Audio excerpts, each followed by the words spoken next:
Somebody on the team got a catch. I'm just going to say it. Somebody on the team got a catch. Offense, defense, I don't know. The jugs machine should be getting an insane amount of work. I want the entire 53-man roster on the jugs machine after every single practice this week.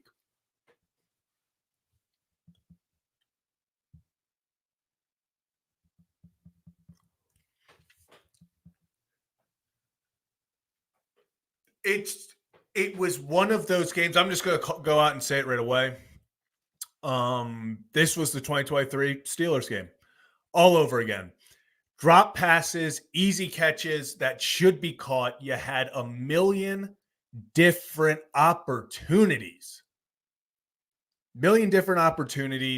To go out there and capitalize on Brown's mistakes, and they weren't able to do it. And just real fast, appreciate everyone joining. Just be outside, Joe. Real fast, super chats will be back in a little bit. We're dealing with YouTube again. We gotta do stuff because they're always being weird. Yes, and I'm seeing everyone's talking about the Kyle Hamilton jersey. We're gonna get into it. It's definitely getting washed now, especially after that drop pass. It was one of those games. Let's just call it what it is. This game, you knew from the second it started. You just had a feeling that this was exactly how the Cleveland Browns wanted to play the game. The first drive, the Ravens stormed down the field, looked easy as ever, looked like the offense was firing on all cylinders. You're sitting there, you're thinking to yourself, okay, this is nice. You get to 4th and 1. And I'm not going to lie, I was a big proponent. I was like, go for it. I was like, the Browns want you to go for it, but you match them, you go for it, because if you get it, you take the momentum still. I like going for it there. I understand some people are going to say you take the points. If you take the points, then you win later. I get that. What I will say, though,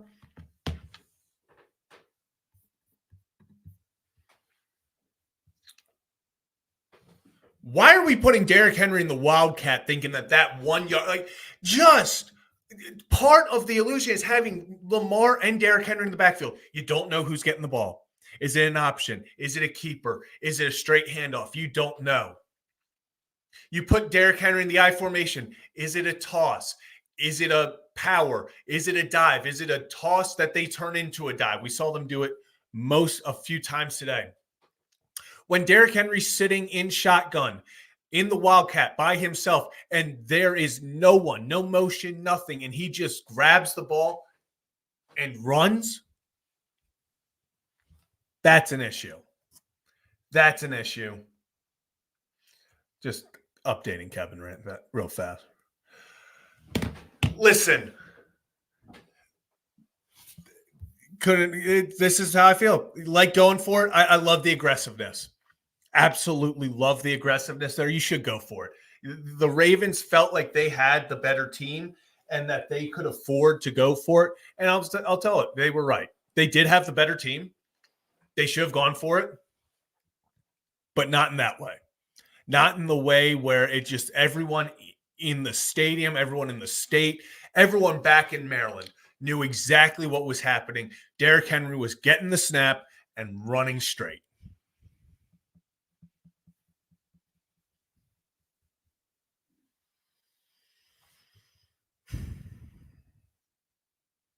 It's just, I don't get it. That call was stupid. Just so many moments throughout this game. We could have a whole episode on Eddie Jackson's dropped interceptions, Eddie Jackson's missed tackles. I don't know.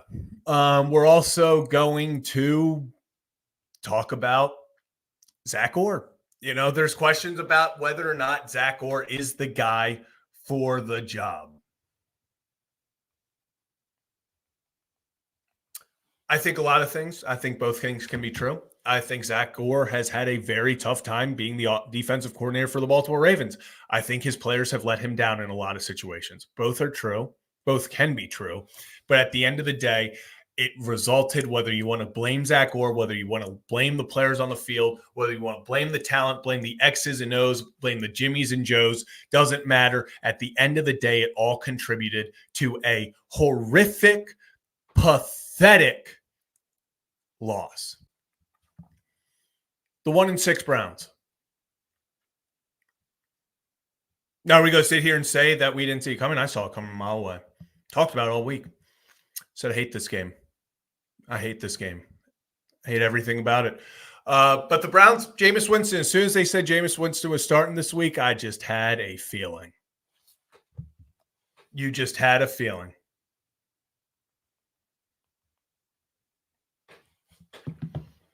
Didn't you? You just had a feeling once Jameis Winston was coming on, and you sat there and you're like, okay, Deshaun Watson seems to be, he historically, if you look at the stats, he's having one of the worst seasons of ever for a quarterback. Second, they made the change to Jameis Winston. I was like, damn.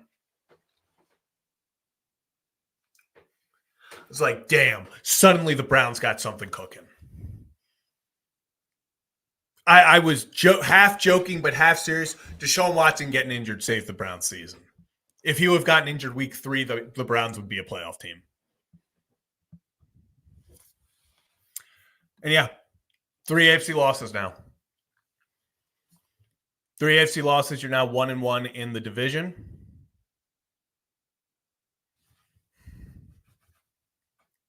It's just bad.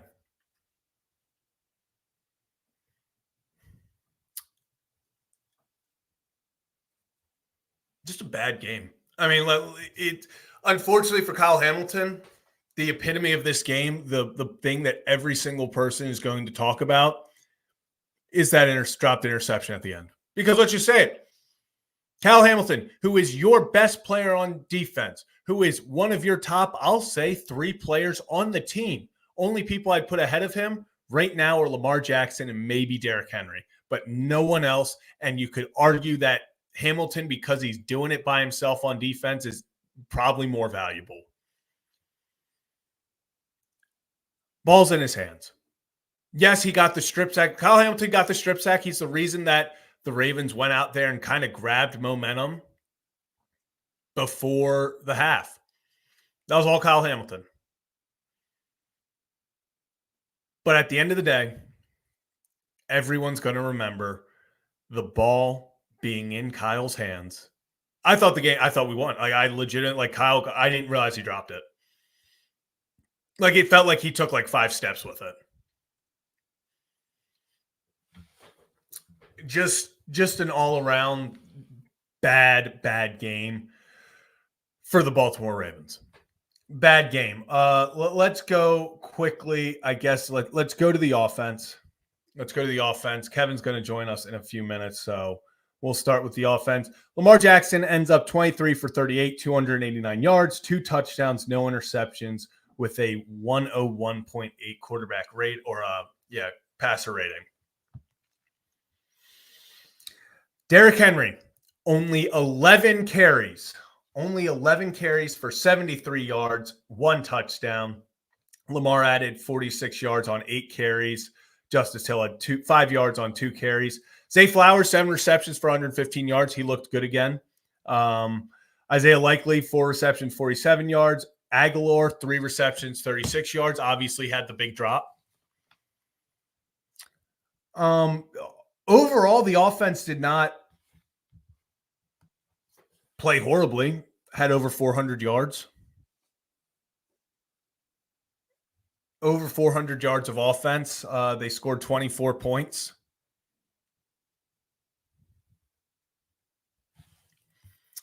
Just about outside. Yeah. That second drive, that was one of those moments where you need to 10 times out of 10. 10 times out of 10, you need to hit Zay Flowers there. That's a walk-in touchdown. There is nobody around him.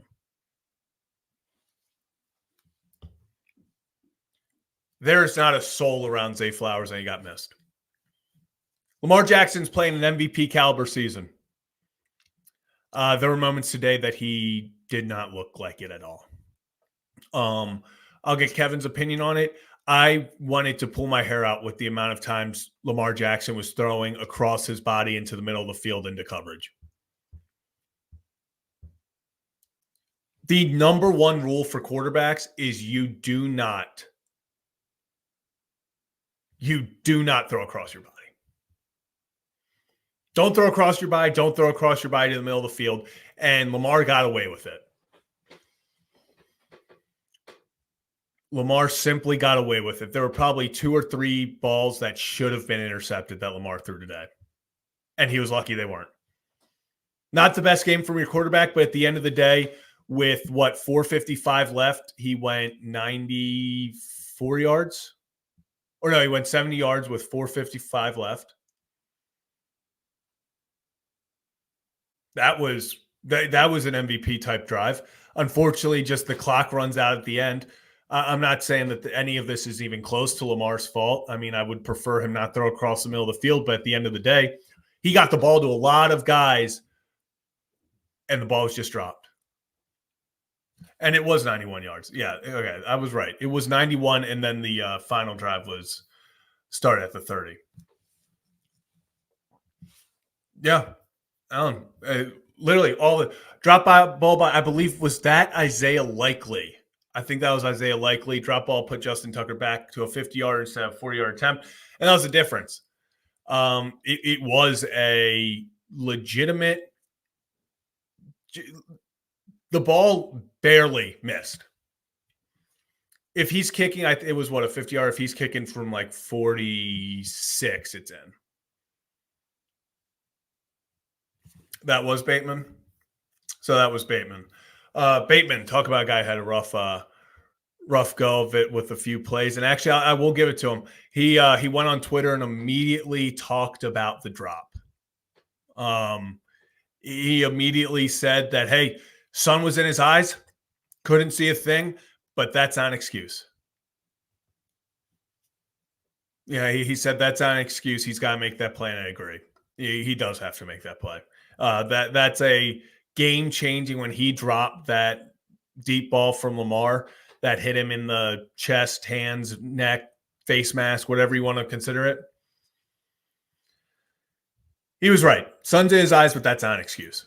In no way is that an excuse.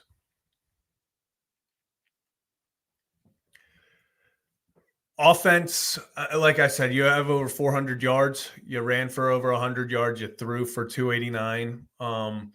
You can't be too upset about it. They scored 24 points. You felt especially against a team like the Browns who had only scored 20 points once this season. 24 should put you in a decent position to win. It did put you in a decent position to win.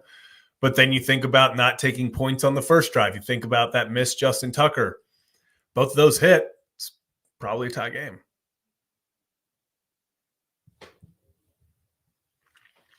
It's I want to bring up British Raven saying, I can't even, man. You talked about it. Today's thing was just win because in the AFC North, it is always going to be a fight. It is always going to be one of those things where in the middle of all of 1-6 versus 5-2, throw everything out. AFC North interdivision games, you cannot expect records to mean anything, the past to mean anything. Again, AFC North is ugly football, and that's what it was today. It feels like the Ravens. We want to talk about a team that unfortunately it feels like it's not built for the AFC North. It's the Baltimore Ravens at times. Pittsburgh, if the Browns and the Steelers decide that they want to play low-scoring, ugly games, they're going to beat the Ravens every single time. The Ravens can't get out of their own way. If it becomes an ugly game, the thing about the Baltimore Ravens is they're going to lose it. Yeah. This is nailed it. You don't have to be perfect. That's why teams want to get into these ugly battles with the Ravens, because when it comes to you don't have to be perfect, you just have to find a way. That's when the Ravens have struggled. Yeah, the Browns handed the Ravens multiple opportunities to go take care of business, and win that ball game. Multiple opportunities. Marcus Williams, obviously, a big storyline, internal conflict I'm seeing. At least the rumor is. Eddie Jackson gets put on the field, playing pretty much the entire game, and just looked lost. Just bad football by Eddie Jackson. There was a lot of bad football today by the Baltimore Ravens, especially in the secondary. I mean, let's talk about it. Marlon Humphrey's out. That's your shutdown corner. Your shutdown top corner, all-pro Marlowe, is out. Your number one pick, Nate Wiggins, is out. Your first-round pick is out. So you're missing two of your top three corners. That doesn't help. But does that mean that's an excuse to lose this ball game? Absolutely not. Absolutely not, especially with the opportunities that were given to this team. There is no way that this team should have lost this ball game.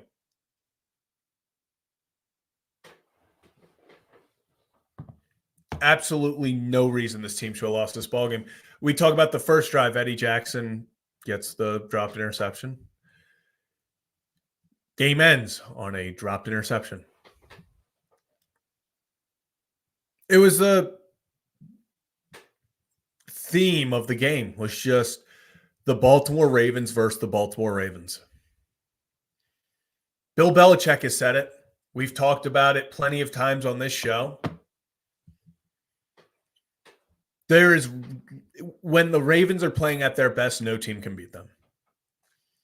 There's genuinely only one team in the NFL that I believe can beat the Baltimore Ravens. And unfortunately for the Baltimore Ravens, it's the team that seems to beat them almost every single week that they lose, and it's the Baltimore Ravens. If the Baltimore Ravens ever get out of their own way, they're a Super Bowl contender. They're probably top 2-3 favorite. But if you're going to drop easy interceptions, if you're going to go out of, I don't want to say out of character, but, things like, why is Derrick Henry only getting 11 carries? It wasn't like the game was out of hand. I understand they were stuffing him at times, but he was still 11 carries for 70-plus yards. Mike, yeah. Roquan Smith, don't know what's happening. Roquan is something's going on. Mm-hmm. And Nicholas, yeah, this is exactly how the Ravens have lost playoff games as well. Yeah, if you get into an ugly game with the Baltimore Ravens, you're going to win. This team doesn't win ugly. It is very, very rare that this team wins ugly. If it starts getting ugly, the Baltimore Ravens are going to find a way to lose that game. I've never seen a team with such when it rains, it pours mentality to just, as soon as the first interception gets dropped, everyone's like, no one's catching. So before we get too much further into this is Kevin and Zach Reacts. We are reacting to the Baltimore Ravens losing to the Cleveland Browns, and it would not be Kevin and Zach React. He's struggling back there to look for something, so I'm just going to keep talking for a second until he can figure out what he's looking for. So, but I think we are good to go. So let me bring on Kevin Oestreicher. Oh! I dropped the ball. But luckily, for my embarrassment, I'm not the only person who dropped the ball today in Baltimore. So, Kevin, I fucking love you.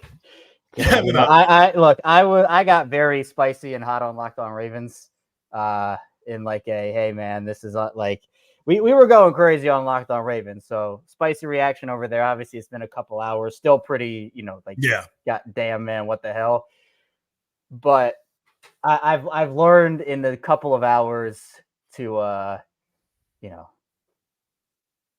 you can do is laugh.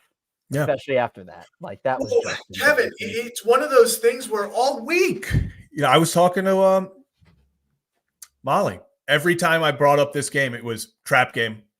I couldn't go talk about this game without hearing how it was a trap game. You know what? She was right.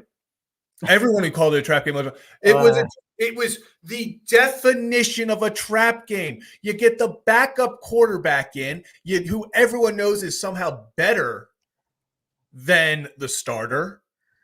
It's a 1-6 team coming in with confidence they haven't had all year. It's on the road. It's AFC North. This was bound to happen, and yet the Browns tried their hardest. Jameis Winston, we were at the Hollywood Casino. Shout out Hollywood Casino out in West Virginia. We were all watching the game there. Me and Brad kept looking at each other. And we're like, Jameis hasn't had a interception yet where no one is near, like no receivers in the area. Then he tried to throw 3 of them, and the Ravens couldn't do it. The first, or I don't believe it was in the second half, the wide receiver cut out. Jameis thought he was cutting in, thrown right to, I believe, Eddie Jackson. And right to him, right in his arms. Nothing. Game is in. Kyle. It was you. It was the jersey. It was you. Zay Flowers said to Kyle Hamilton on Marlins IG Live last week, all you do is crash out. You can't catch. Zay was right. Dude, after he dropped that pick, I don't know if you caught any of the because they put the camera on him for the rest of the game after that. And he that is the most upset I've seen a player in a while. Oh, so had a conversation with someone earlier. I said, for a lot of players, this would be horrendous. I said, this would be something that could really mess up a season, really kill confidence. Kyle Hamilton's messed up in the head. You have to be as good as he is at his age and just the athletic freak. He's messed up in the head. Have you seen him try to hit wide receivers? And he's keeping the clean hit alive in football right now. You saw him get the strip sack. Kyle Hamilton's messed up in the head. This is going to be the best thing for him. We hate it right now. I think this is going to be one of those. We're about to see a Kyle Hamilton that is unreal.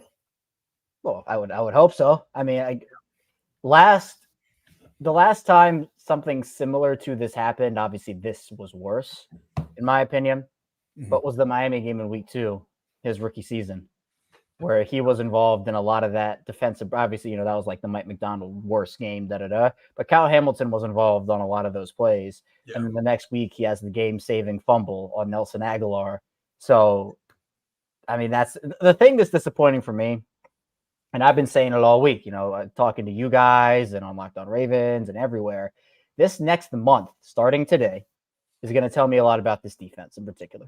Mm-hmm. Because before it was you're facing Mahomes and Allen and Burrow and Daniels and Prescott and, all these MVP candidates, future Hall of Famers.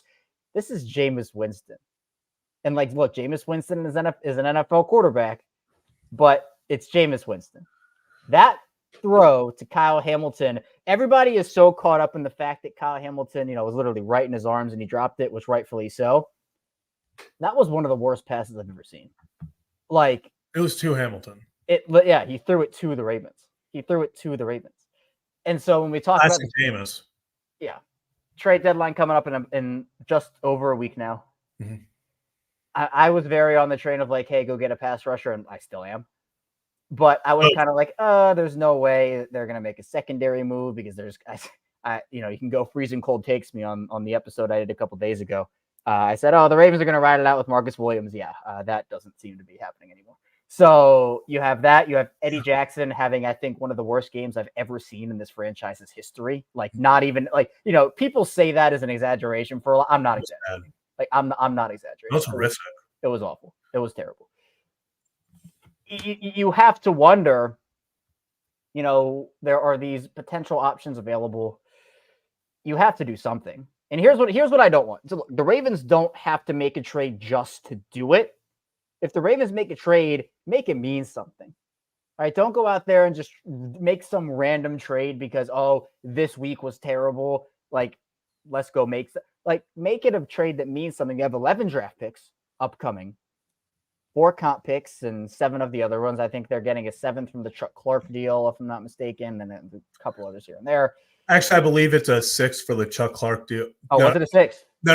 Okay, so sorry. Yeah. No, it is a 7th. I'm thinking of I was thinking of Geno Stone because there was the count pick. Yeah, because there was something when he obviously went down last week. If he missed a few more games, it would go from a 6 to a 7. But I think it's going to stay a 6. Right.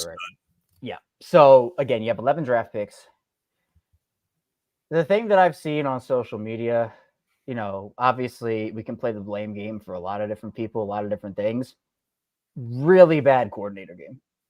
Really, really, really bad. Everybody's focused on Zach Orr, and I get it. Like, we should be.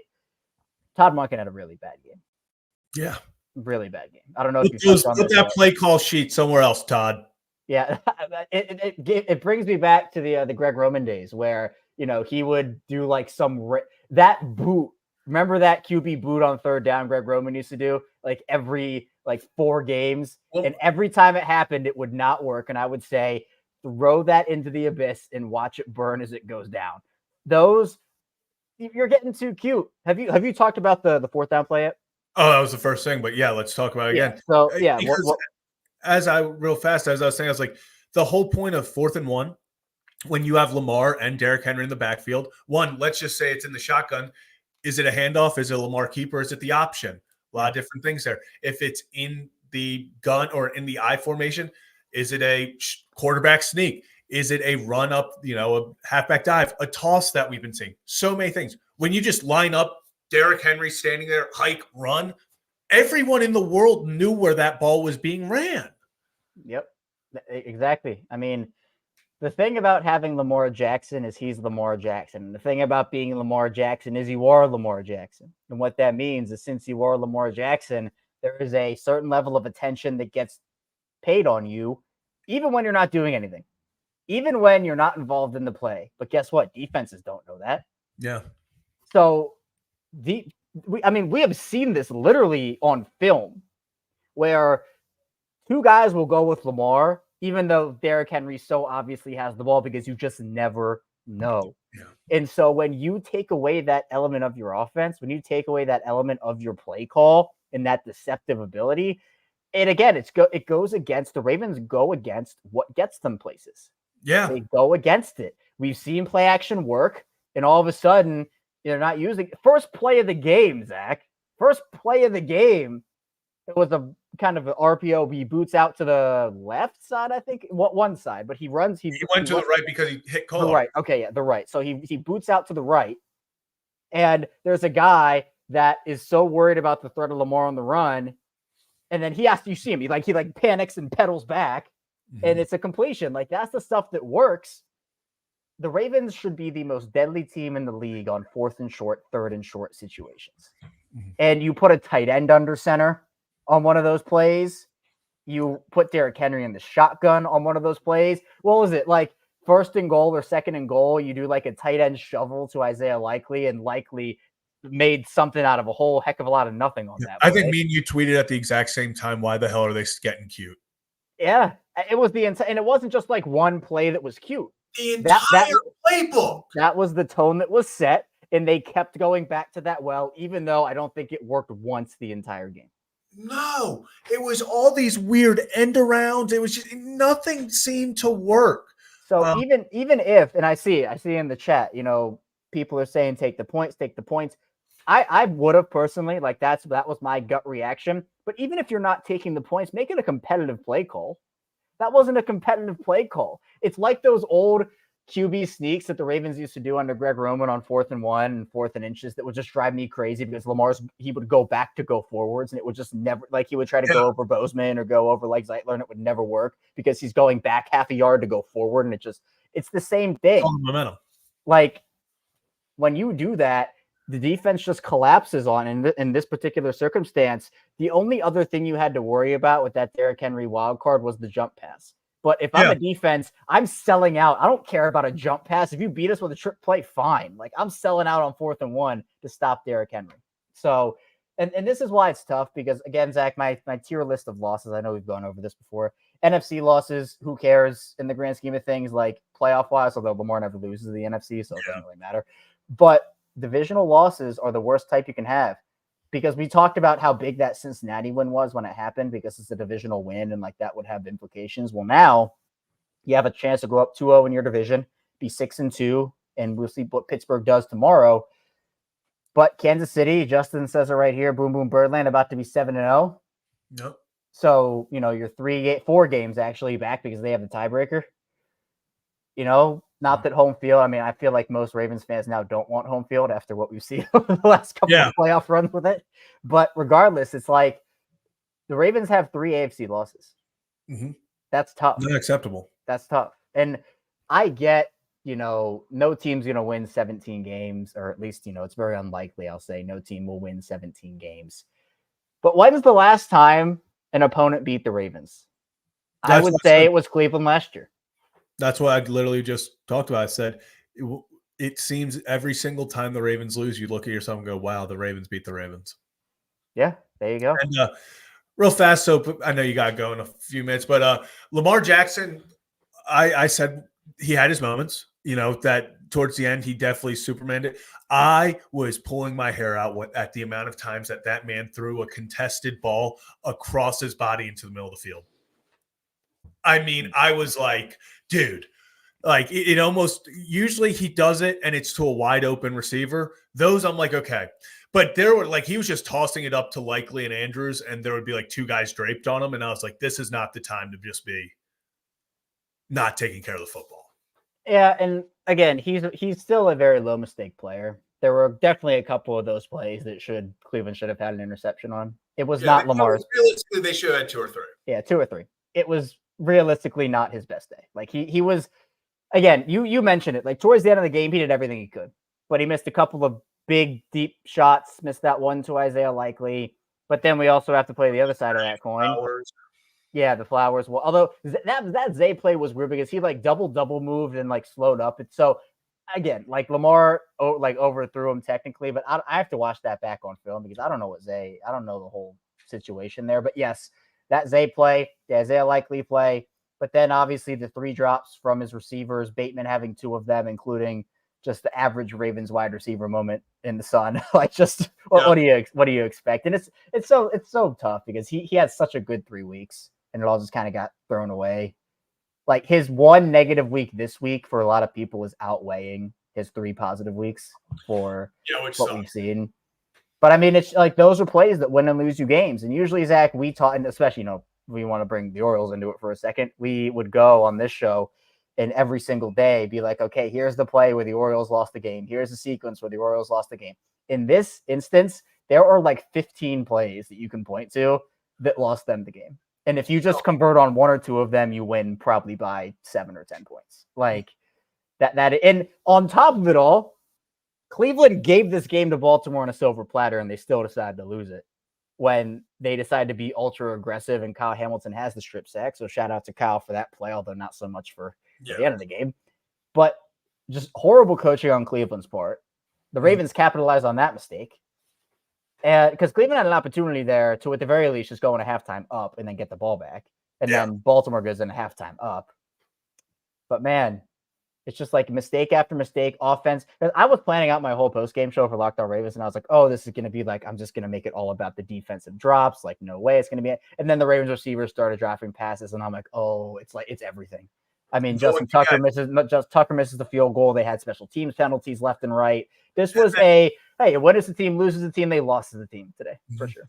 Oh, yeah, and then, I mean, the Browns kicker hits the upright and it goes in. Oh, yeah. It was just one of those games. Let's just call it what it is. It was one of those games. You guys shake it off. Obviously, the Broncos come in next week. That's going to be another good defense. If they let Bo Nix look like Peyton Manning, that is it for this defense. Do you think, okay, let's just before we get out of here, let's play this fun little game. Before next week, when the Baltimore Ravens take on the Denver Broncos, will there be a trade acquisition, new face somewhere? Ooh. Oh, this is such a tough question now because normally I would say no. Yeah, because wait. Because usually they do. Mm-hmm. But even just the NFL landscape has changed, where again we see deals getting made multiple weeks before. So because usually it was okay, it's literally deadline day and everything happens the day before or the day of. Yeah. I think they do make a trade. Does it happen before the Denver game? I'm gonna say no. I think they want to evaluate one more week. Yeah, I agree. And I think it's going to be, would not mind, maybe a Jadeveon Clowney, a cheap return, and then maybe go get Well, we'll see what happens with Calais Campbell maybe because Dolphins lost again and the Ravens lost 2 defensive linemen. So yeah, I would not mind Calais coming back. I know that's been going around. dude, everyone's just saying bring everybody home. Bring Clowney, bring Darius, bring Calais. Do it. Let's just have the homecoming. Everyone gets a ring. Everybody gets a ring. Yeah, man, get everybody in here. Awesome. So, Kevin, I know you got to head out. Any final thoughts before we get out of here? No, I mean it's just disappointing. Like obviously it's been a couple hours, so obviously we've all had time to kind of process. Yeah. But that doesn't mean that it's any less frustrating or disappointing or embarrassing. Like they have to look in the mirror defensively. I'm not going to put it all on Zach Orr, but there has to be some work done there. I think the perfect way to put it is two things can be true. The players lost games, and Zach Orr did not have a good game. Yeah, I mean, it was both. The Zach Orr's not out there catching passes, or catching interceptions or not doing it. But at the end of the day, like people get on Harbaugh for not having his guys ready, and that also goes to the coordinators not having their guys ready. And for Zach Orr, it's just you're blitzing a ton on those late plays, and like I understand the reasoning, but I mean at that point, they did it multiple times, and then the touchdown play they did it as well. I have shades of Don Martindale on that drive, but you can't, for Super Bowl teams that want to win the Super Bowl, you can't have letdowns like this. There's always going to be a game like this for a team, seemingly every year for every team, but this is now 2 for the Ravens, with the Raiders who are 2-6 now, and the Browns who were 1-6 now are 2-6. If the Ravens did their job, that's 2 1-7 football teams. That again, it's like I think that's why people are just get to the playoffs because Baltimore playing good teams. It's like they flex their muscles, but against bad teams, it gets weird. It gets weird. But yeah, so we'll find out next week against an up and coming sort of team. The Broncos. They've been a lot better than I thought. Yeah. And now with the Nuggets being bad, it's now Denver is the Broncos city. So yeah. Jesus. But yeah, that'll do it for us. We'll be back after the Ravens take on after it's already week 9 coming up. We're essentially halfway through the year already. Yeah, this is halfway. So halfway through the year. Absolutely crazy that this is halfway. But we'll be back after the game for the Ravens and Broncos. Ravens lose to the Cleveland Browns, fall to 5-3. Disappointing day to say the least. But we'll be back at the Ravens are still at least in second place in the AFC North. They still stay in a playoff spot if it ends today. All is good in Baltimore. I'm not too worried. I don't know if I go that far. We had some interesting post-game comments. I don't know. Kevin, I think things are going to be okay. I think they'll be okay, but they have some work to do both on and off the field right now. Oh, without a doubt. But I think this is the group that gets it done. I'm still not saying that this game did not make me think that this team could not win a Super Bowl. I think they still got the talent, but you can't do this shit. That's for sure. You can't do this shit. So that'll do it for us. Appreciate everyone who tunes in. And we will see you next week for another edition of Kevin and Zach Reacts. Chewies.